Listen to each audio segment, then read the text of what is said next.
ব্লগের শুরুতেই তোমাদের সবাইকে জানাই হ্যাপি নিউ ইয়ার। 2026 তোমাদের খুব ভালো কাটুক। 2025-এর শেষেই তো আমার একটা মানে একটু ক্ষতি হয়ে গেছে বলতে পারো, তোমাদের সাথে সেটা অন্য একটা ব্লগে শেয়ার করব। আর এটা হচ্ছে 2025-এর লাস্ট বিয়ে বাড়ি। আর আমি যে তোমাদের সাথে ভয়েস ওভারটা দিচ্ছি না, একটু কষ্ট করে আর কি দিচ্ছি, কথা বলতে আমার খুবই অসুবিধা হচ্ছে।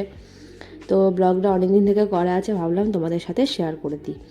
তো আজকে যাচ্ছি হচ্ছে একটা রিসেপশনে, ফ্যামিলিতে সবার ইনভাইট ছিল।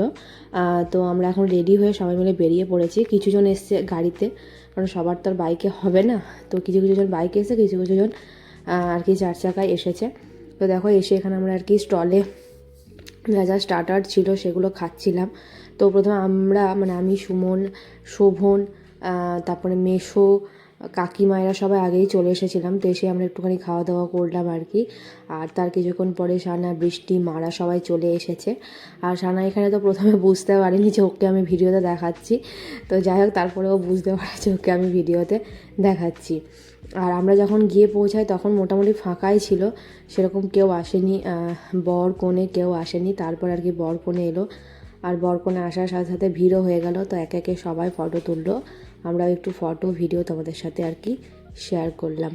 তারপরে আর কি মেন কোর্সে চলে গেলাম, কারণ রাত হচ্ছে আর ঠান্ডা তো ভীষণ ছিল। আর আমি শাড়ি পরে গেছি, প্রচণ্ড ঠান্ডা লাগছিলো। অবশ্যই সোয়েটার পরে গিয়েছিলাম যাওয়ার টাইমে, ওখানে গিয়ে খুলে দিয়েছিলাম। তো এখানে একটা একটা করে খাওয়া শুরু করলো আর কি। সুমন প্রথমে খেতে স্টার্ট করলো, তারপরে আমি আর কি খেলাম। আর জানোই তো মানে এত কিছু খাবার দিলে একসাথে আমি কখনোই খেতে পারি না। এটা যদি অন্য টাইমে হতো একটা একটা করে খেতাম, তো আমি অবশ্যই খেতে পারতাম। তো চলো আজকের এই মিনি ব্লগটা এতটা পর্যন্তই। আশা করি আজকের ব্লগটা তোমাদের ভালো লেগেছে।